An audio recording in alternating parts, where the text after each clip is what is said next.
আজকের দিনে আমাদের কর্মক্ষেত্রের অন্যতম গুরুত্বপূর্ণ বিষয় হলো মালিক এবং কর্মচারী যারা আছে, ঊর্ধ্বতন কর্তৃপক্ষ এবং তাদের নিচে যারা কাজ করছে তাদের মধ্যে পারস্পরিক সম্পর্ক।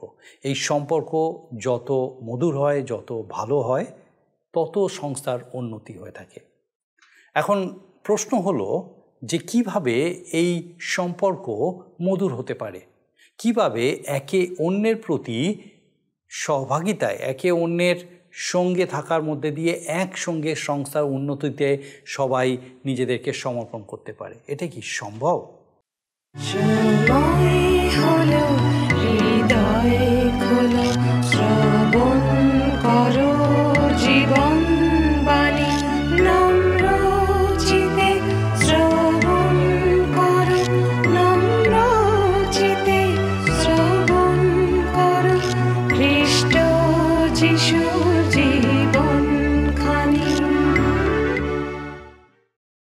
নমস্কার, প্রভু যীশু খ্রিস্টের মধুর নামে জীবনবাণী অনুষ্ঠানে আপনাকে স্বাগত জানাই। আমার বিশ্বাস মহান ঈশ্বর তার মহা অনুগ্রহে আপনাকে সম্পূর্ণ সুস্থ রেখেছেন, সুরক্ষিত রেখেছেন। আর আমি খুব খুশি যে আজকে আরেকবার আপনি আমাদের সঙ্গে আমাদের এই জীবনবাণী অনুষ্ঠানে উপস্থিত হয়েছেন, ঈশ্বরের বাক্যের এই ধারাবাহিক আলোচনায় উপস্থিত হয়েছেন, যেন ঈশ্বর তার জীবন্ত বাক্য দ্বারা আপনার সঙ্গে কথা বলতে পারেন। আপনার জন্য বিশেষ কিছু বিষয় নিশ্চয়ই আজকে ঈশ্বর আপনার সামনে রাখতে চান। আর আমি খুব খুশি যে আপনি নিয়মিতভাবে আপনার মতামত আমাদেরকে জানাচ্ছেন। এই অনুষ্ঠান সম্পর্কে আপনার মতামত, ঈশ্বরের বাক্যের এই ধারাবাহিক আলোচনা কিভাবে আপনার জীবনে কাজ করছে সেই বিষয়ে আপনার মতামত, একই সঙ্গে আপনার প্রার্থনার বিষয়সমূহ আপনি আমাদেরকে জানাচ্ছেন। এই জন্য বিশেষ করে আপনার কাছে আমরা কৃতজ্ঞ। কিন্তু যদি আপনি আজকে প্রথমবার আমাদের এই অনুষ্ঠানের সঙ্গে আছেন, অথবা আমাদের এই অনুষ্ঠানে আপনি নিয়মিত নন, অথবা আপনি এখনও পর্যন্ত আমাদের সঙ্গে যোগাযোগ করেননি, আপনার কাছে আমার অনুরোধ, আজকের এই অনুষ্ঠান কীরকম লাগলো বিশেষ করে আমাদেরকে জানাবেন। আমরা খুশি হব যখন আপনি আমাদেরকে জানাবেন যে এই অনুষ্ঠানে কিভাবে আপনি অংশগ্রহণ করেছেন, কিভাবে ঈশ্বরের বাক্য আপনার সঙ্গে কথা বলছে। আসুন আজকে আমাদের অনুষ্ঠানের শুরুতেই একটা গানের মধ্যে দিয়ে আমরা ঈশ্বরের গৌরব করি। ওহে শ্রান্ত জন, ওহে ভ্রান্ত জন, এসো হে যিশুর কাছে। অসীম জীবন সুখের লগন, অসীম জীবন সুখের লগন আছে হেথায় আছে। ওহে শ্রান্ত জন, ওহে ভ্রান্ত জন।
পবিত্র বাইবেলের বিভিন্ন গ্রন্থের ধারাবাহিক আলোচনায় আমরা ইফিসীয় পুস্তক থেকে এখন অধ্যয়ন করছি।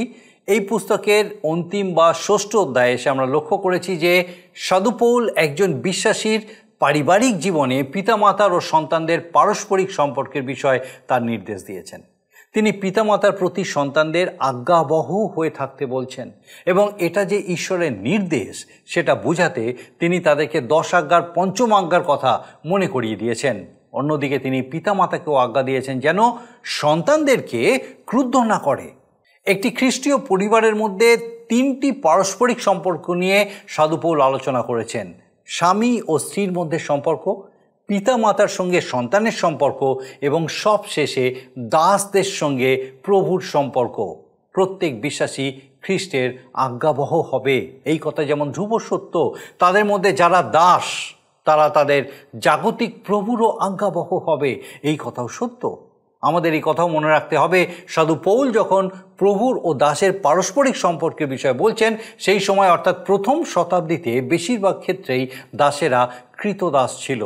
এখানে তিনি একটা বাক্যাংশ ব্যবহার করেছেন মাংস অনুযায়ী, অর্থাৎ প্রভু ও দাসের সম্পর্কটি একান্তই মাংসিক অর্থাৎ দৈহিক।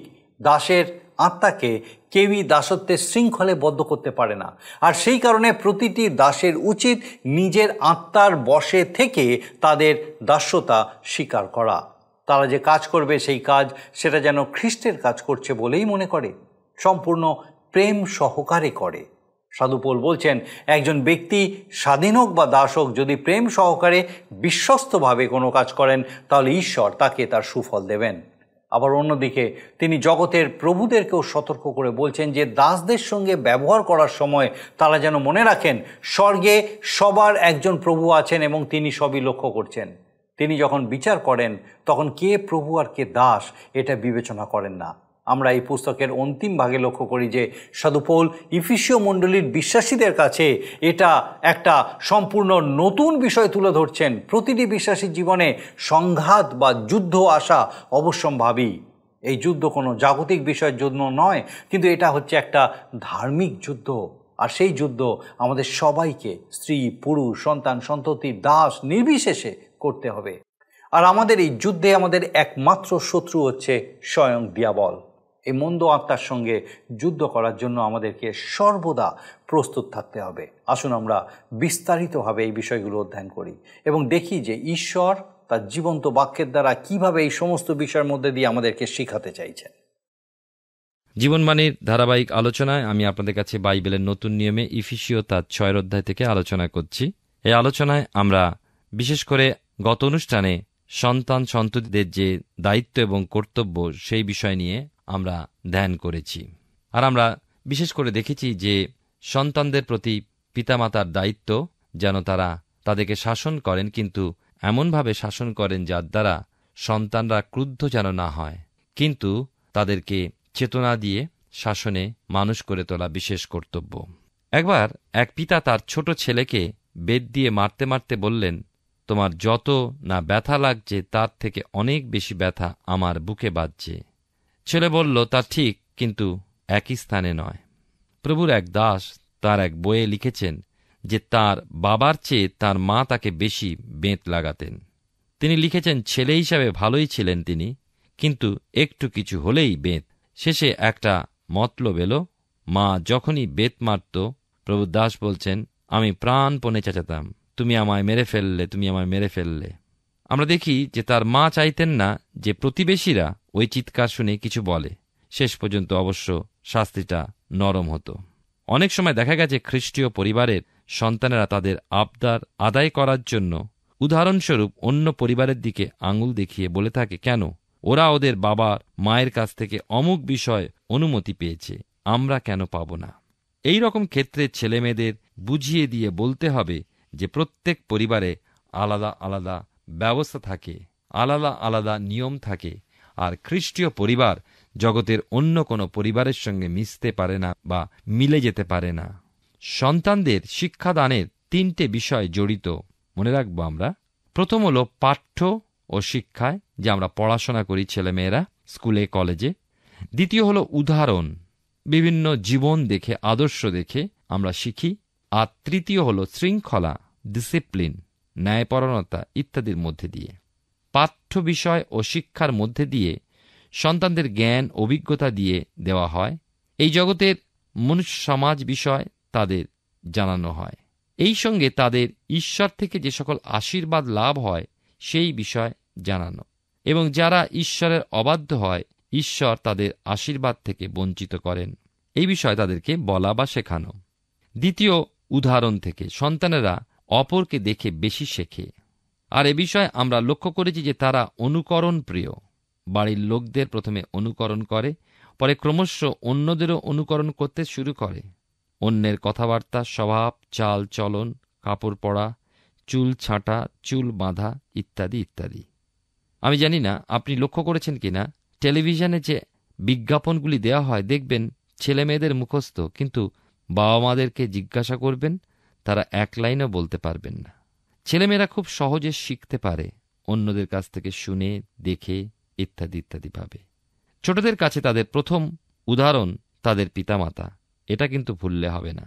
সুতরাং পিতামাতা যদি খ্রিস্টীয় পরিবেশে চলে, শাস্ত্রপাঠ, গান, প্রার্থনা, মধুর আলাপ, সন্তানেরা সেটাই অনুকরণ করবে।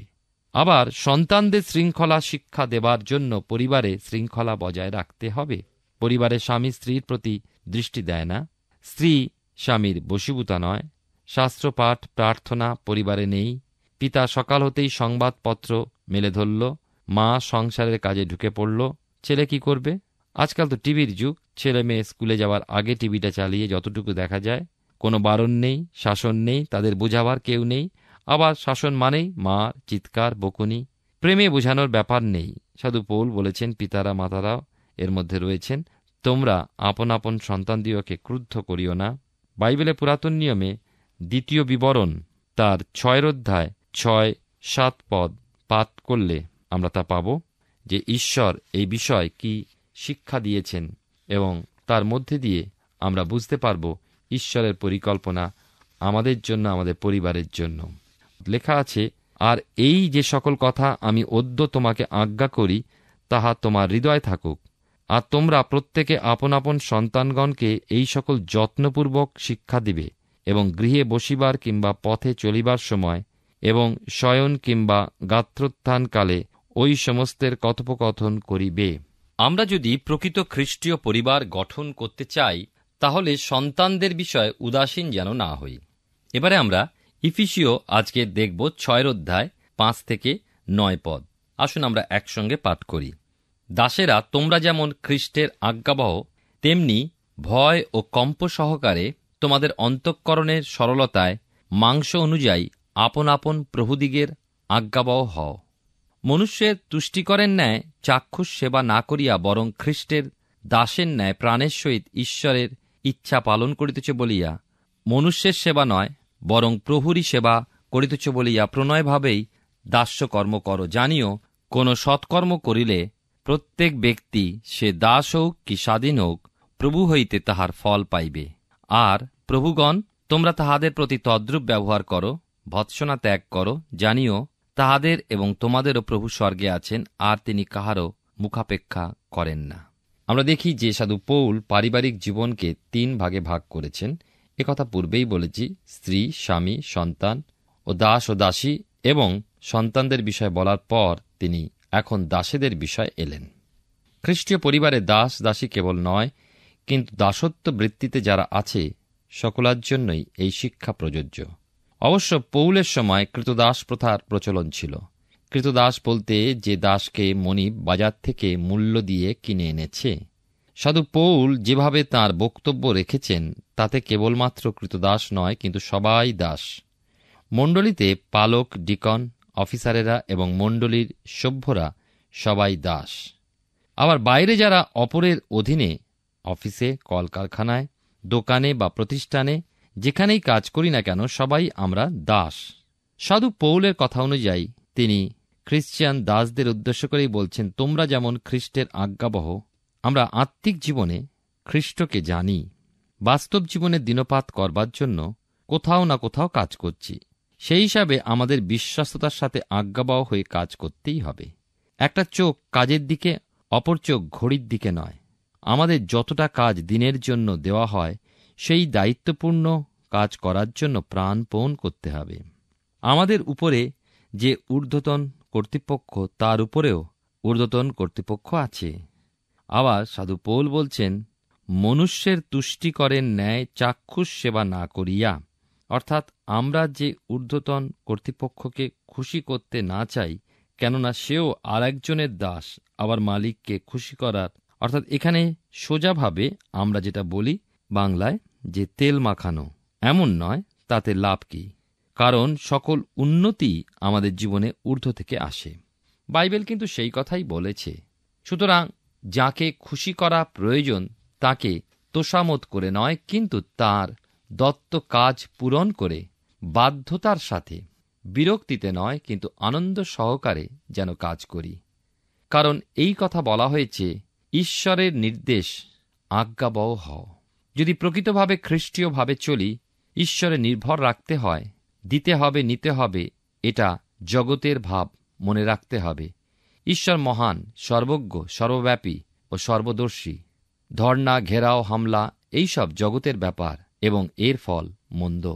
আরও একটা কথা, আমাদের কাজ আমাদের মাংসিক দেহের সঙ্গে সংযুক্ত, কিন্তু আমাদের আত্মা স্বাধীন। আত্মার উপরে কারও কর্তৃত্ব নেই, একমাত্র ঈশ্বরেরই কর্তৃত্ব আছে। অন্তঃকরণের সরলতায় বলতে মনের মধ্যে একাধিক মনিব থাকবে না। অনেকে এক জায়গায় কাজ করতে করতে অন্যজনকে খুশি করবার জন্য ছুটি নিয়ে বার হয়ে বা কামাই করে অপরের কাজ কিছুটা করে দেওয়া, এটা কোনো মতেই স্বীকার্য নয়। আবার কিছু লোক আছেন যারা যতক্ষণ মনিব কাছে দাঁড়িয়ে থাকেন ততক্ষণ কাজ করে, বাকি সময় অবহেলা, আলস্যে, অবান্তর কথা আলোচনা করে কাটায়। এমনটি না হোক। আমরা অনেকেই হয়তো শুনেছি ডক্টর উইলিয়াম কেরির কথা।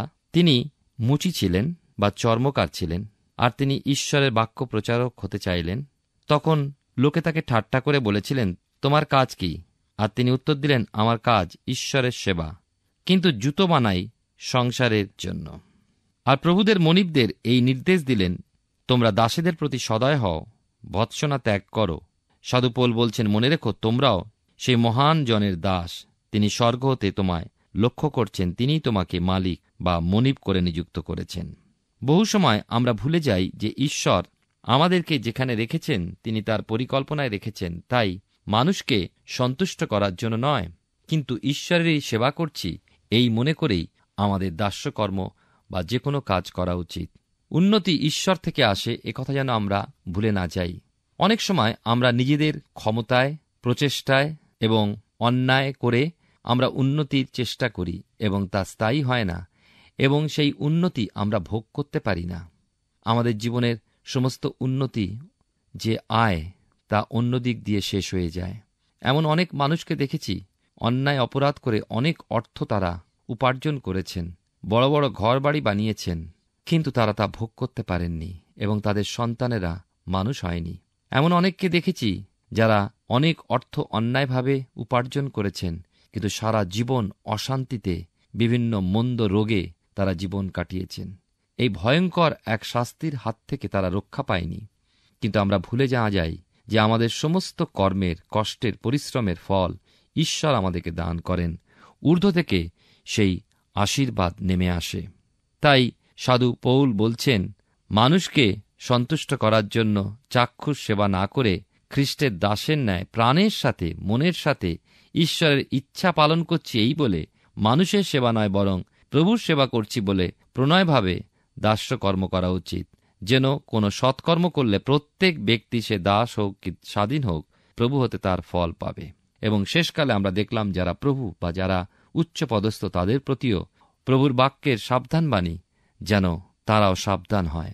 ইফিসীয় পুস্তকের 6 অধ্যায় এবারে আমরা শেষ অংশে পৌঁছেছি। আমরা পেয়েছি বিশ্বাসী খ্রিস্টান অনুগ্রহে আছে, এরপর পেয়েছি বিশ্বাসীর জীবনধারা ও কার্য, তৃতীয়ত পেয়েছি বিশ্বাসী জীবনে চলা এবং সংঘাত। এখন সেই সংঘাত সম্বন্ধে আলোচনা করব। সংঘাত অর্থে যুদ্ধ, আর এই যুদ্ধ জাগতিক যুদ্ধ নয়।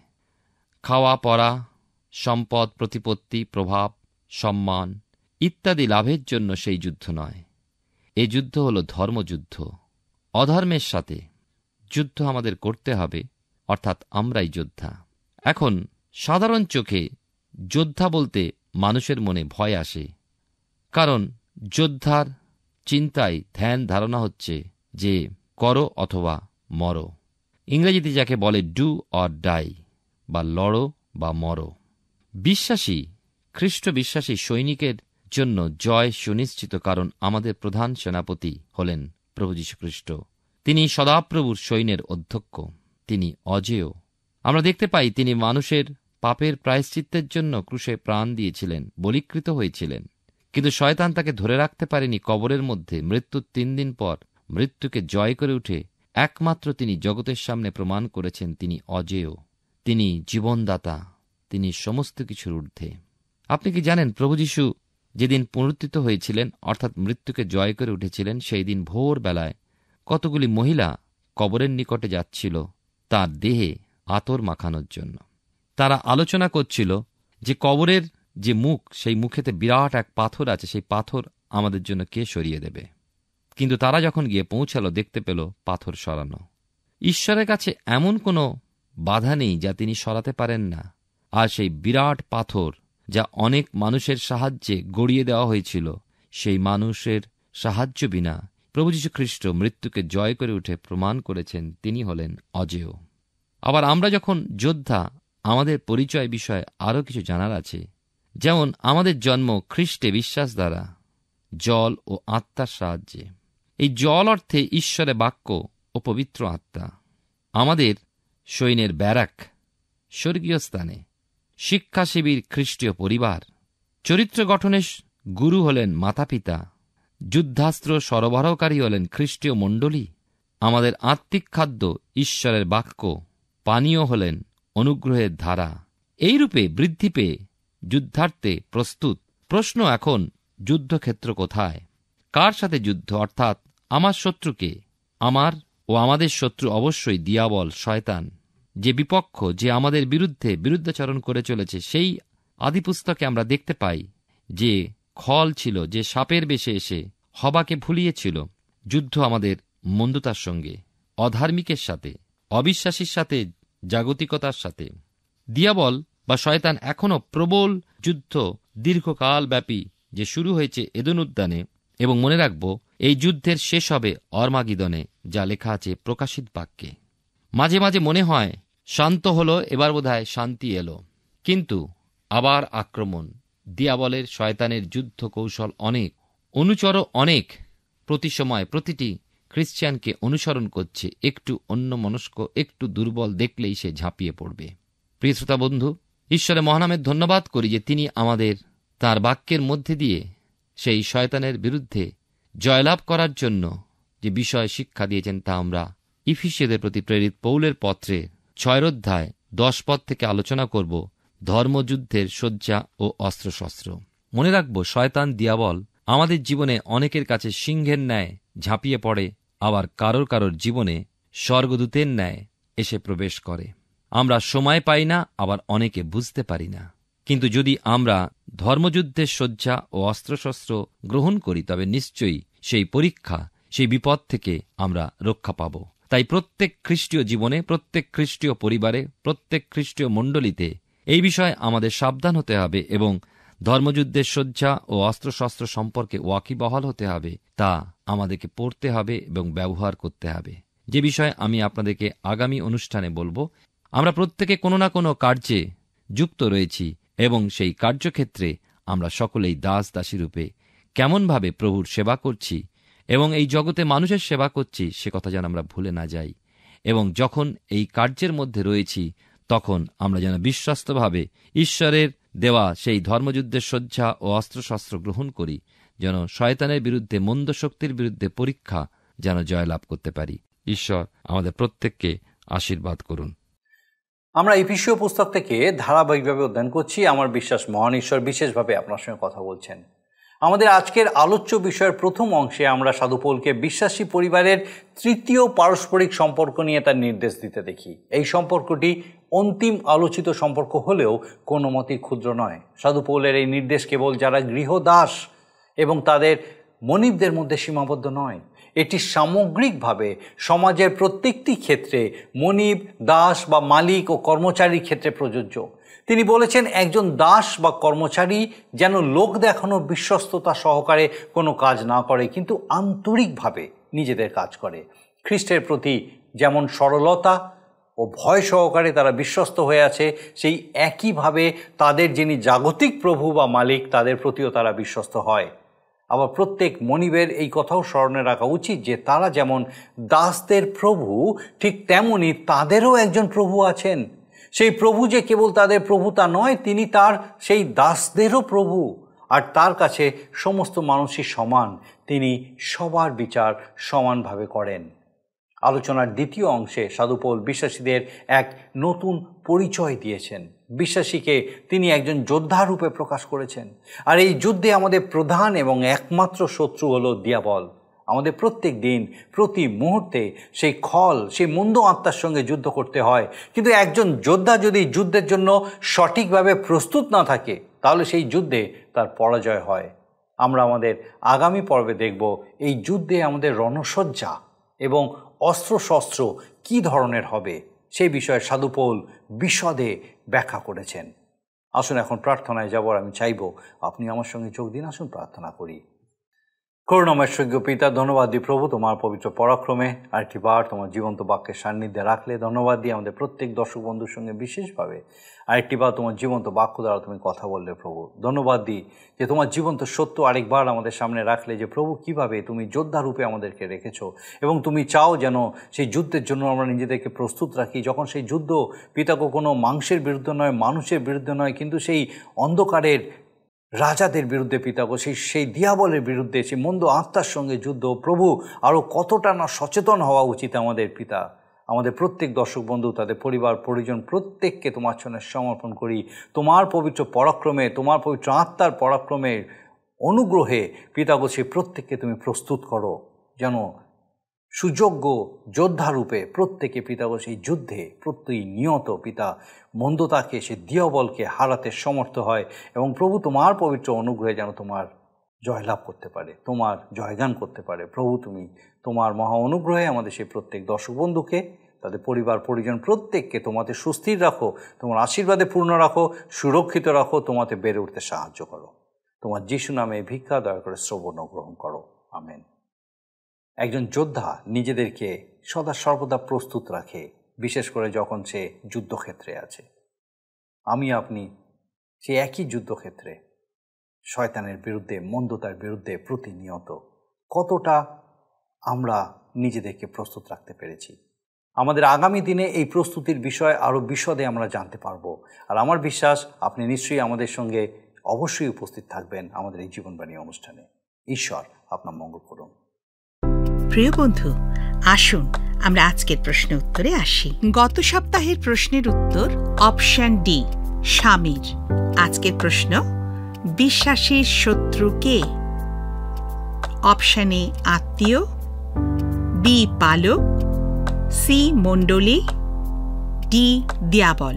প্রিয় বন্ধু, এই প্রশ্নের উত্তর আগামীকাল সন্ধ্যা 6টার মধ্যে option A B C D সহকারে আপনার নাম ও সম্পূর্ণ ঠিকানা সহ 9433497235 এই নম্বরে SMS বা হোয়াটসঅ্যাপে পাঠাবেন। যদি আপনার এই অনুষ্ঠান ভালো লেগে থাকে তাহলে এই নম্বরে একটি মিসড কল করুন, তাহলে আপনি পরের বারের বিজয়ী হতে পারেন।